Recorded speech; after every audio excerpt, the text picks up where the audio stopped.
that March 17, 2025 marks the 84th time that Arsenal will be defeating their London rivals in the English Premier League. While one will say, we are the pride of London, Arsenal will consistently say, London remain red. And this is another edition of Arsenal Fans Beat brought to you by Arsenal fans globally. I will be looking at the trajectory of the match between Arsenal and Chelsea, a match where Arsenal did not show up, yet they won. We'll also be looking at what Arteta should do during the international break. And we'll also be looking at what tactics can Arsenal deploy playing against a low-block team. How can they overcome the hoodoo of not playing with a renowned striker and yet looking at the possibility of making victory match after match? I have with me with Nene. Yesterday, the match wasn't what we are looking at for. Yeah. We're looking at for Arsenal to take off from the blocks and start performing the way we actually want them to perform. But yesterday was, we just saw a characteristic no more passes that would do 5 passes to the left, 5 to the right, turn in the middle. We're not penetrating. And yet, we're just lucky to have Mikel Merino netting another goal. And he has netted more goals than United strikers. And so that is one matter for our United people. What's to say about that match yesterday? It wasn't really our best match. It wasn't a match we can say that we really played well. But kudos to the team, and it wasn't that competitive. So far this season is the worst derby that I've watched because Chelsea didn't even give us the energy. But we're lucky. So I can't say we are lucky because Chelsea weren't at their best. But we're lucky. There were some opportunities that they had. It's just that they didn't take their chances. Exactly. So it wasn't that competitive. It wasn't the derby that like last season's derby. Even though we beat them at Emirates 5-1, but they put up a fight. But yesterday there was no performance. There was no fight from both teams. That was what affected the match. Arsenal were clumsy because they know their opposition. They didn't have to fight. Yeah, I mean, why kill myself? That's a good place to smile. Why kill myself when I know that the opposition that I'm playing with, they are not even giving me a fight? But don't you think with the performance yesterday going forward that this is becoming traditional or phenomenal of our team because we are unable to really find how a dynamic way of playing, especially when we're playing against teams. Yes, we know we don't have a striker. By now, I think that Arteta and his coaching team, that they would have nicked out a way that Arsenal need to play without. We saw the likes of Barcelona in the time past. They didn't have an out-and-out striker, but they were delivering the balls, they were scoring. What do you think is really the problem with this team? I think first the difference between us and Barcelona. Barcelona play beautiful football. It's La Liga. Their style of playing the Premier League is quite different. The Premier League. But let me hold you. Let me hold you there. They won the Champions League playing against EPL teams. I know about that, but EPL teams, I don't know, when they are facing La Liga opponents, they have this fight because they know most of the players in the EPL teams, they want to go to La Liga. If the likes of Barcelona, Real Madrid, say they want certain player from the team, it's like a dream come true for them. So that dominance already, that's, fights or something, we start playing in the players' mind because, hey, this is Barca, this is Real Madrid I'm going to play against. They are a good side. With that already have something to influence the game. So EPL, we all know how fast the Premier League is. That is why it is called the best league in Europe because we know how fast they play. It's very, very fast and very, very physical. If we look at the game against Liverpool and Newcastle yesterday, you see how fast that game is, how physical it is, how much energy they go with, and that is it with every other EPL game. That is why it is not easy to win the Premier League because even the relegation team have chances to beat the team at the top of the table. So it's really, really, really difficult. Agreed. That's the beauty of the English Premier League because you really cannot say, like we recall in the time past, Huddersfield, they were going on relegation. On the last day when they knew they were relegated, they defeated almighty Manchester United at Old Trafford and they went on relegation. That's the dynamic nature of the EPL. But what I'm talking about is, you knew the problem at hand. Yeah. This is our challenge.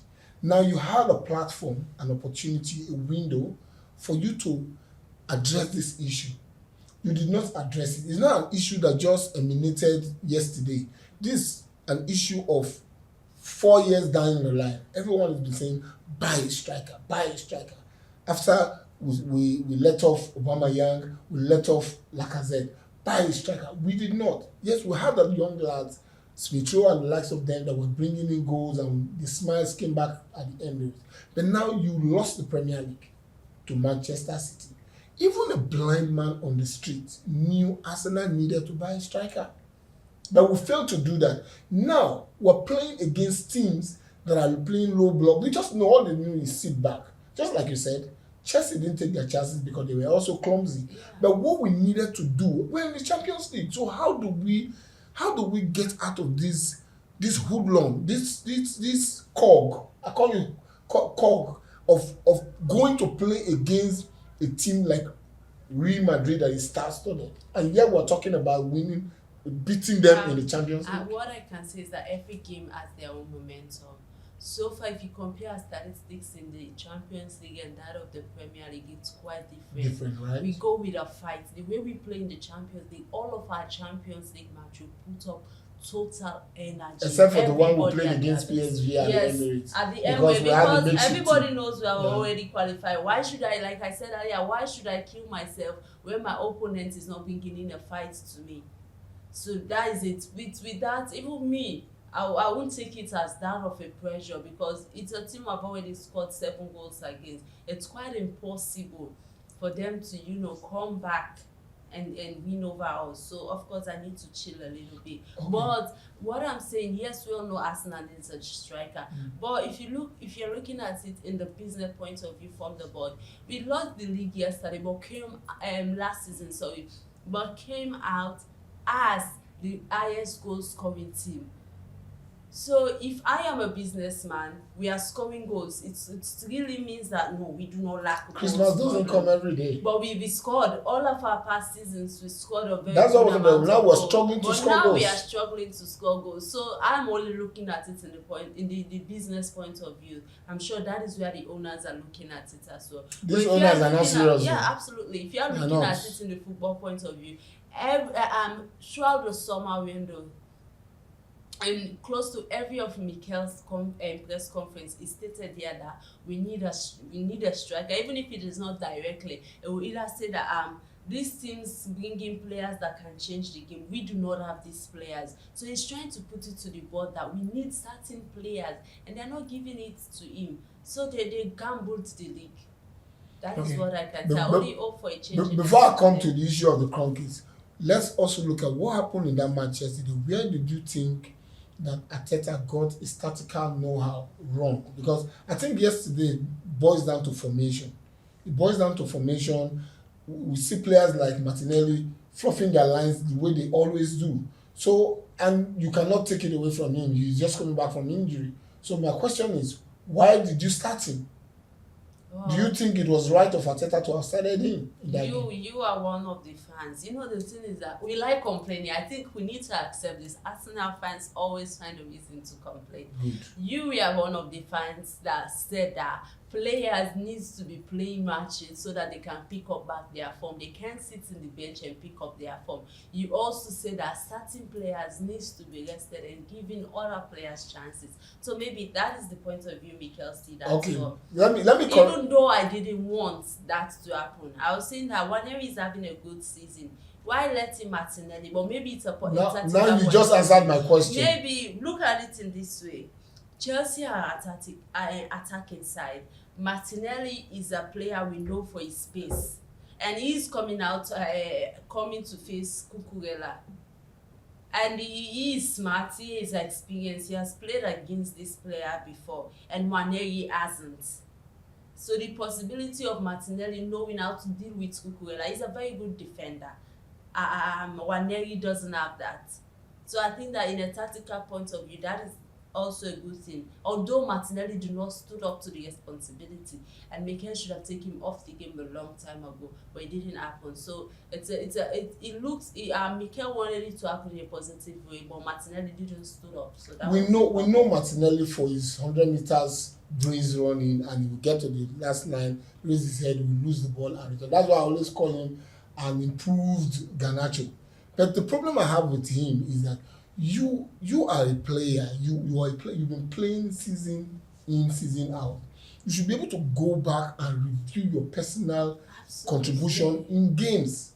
That certain times, I said it in the fans' reaction yesterday. I said, look, if Bukayo Saka gets the kind of opportunity that Martinelli gets with defenders allowing him to run at them, then Bukayo Saka will be winning a head goal scorer every season. You get this opportunity every time. You run and waste the pace you have. And his chances he had yesterday were even more than what Trossard had. That's what I'm saying. Mo was playing more of his wing. I don't know if maybe it's because with Odegaard connection to that wing, maybe that was why.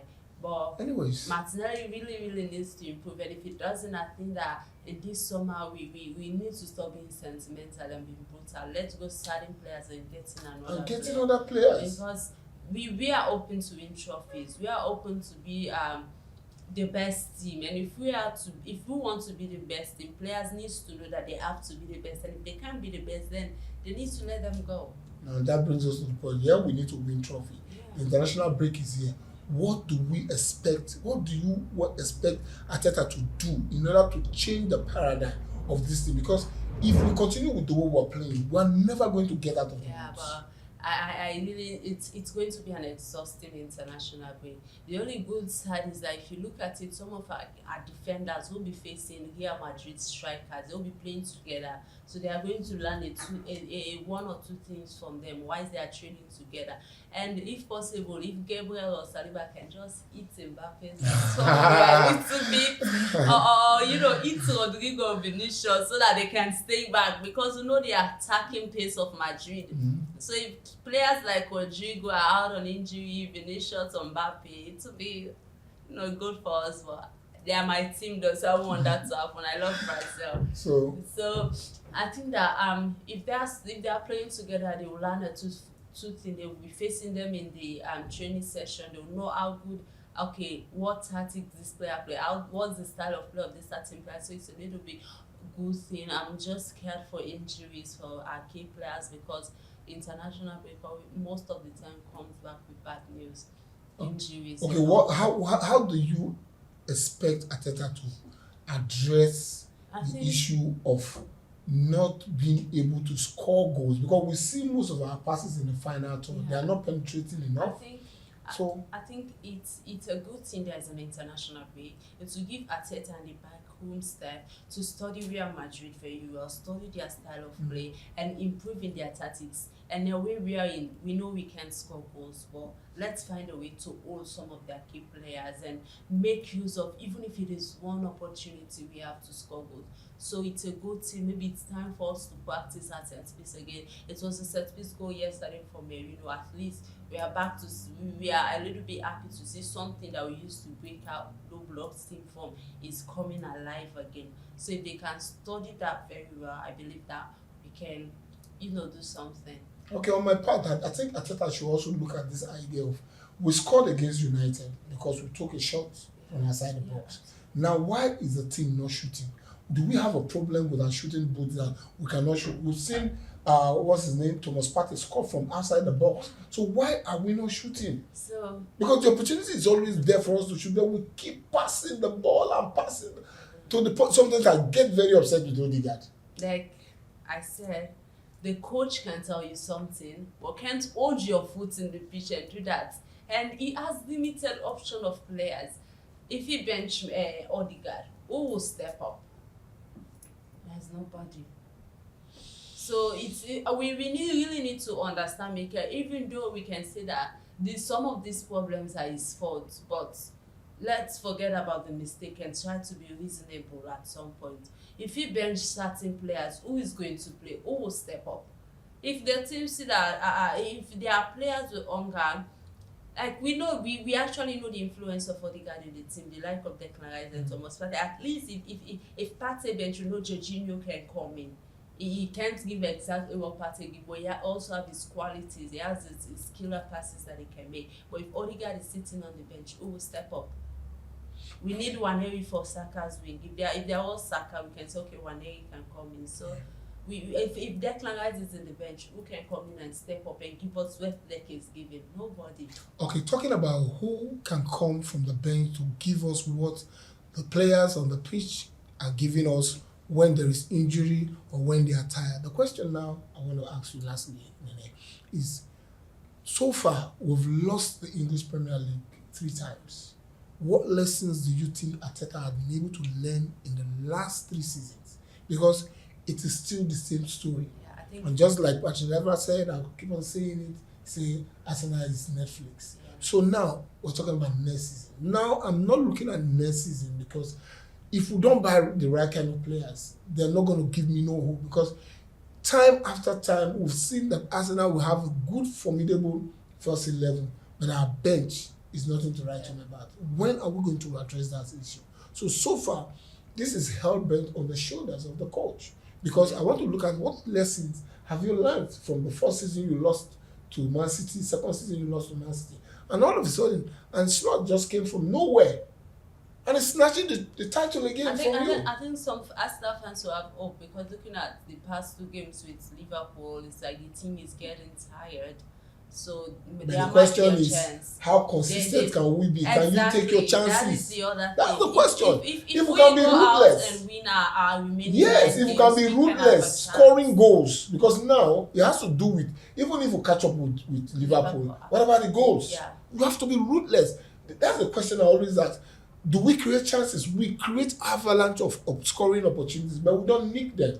So what is the lesson so far? What do you think that Arteta has learned in these 3 seasons that we're having near miss? I think one thing he learned is player management, because you look at the likes of certain players like Salah. Salah play all the time, game in, game out, but it's difficult for him to have injuries.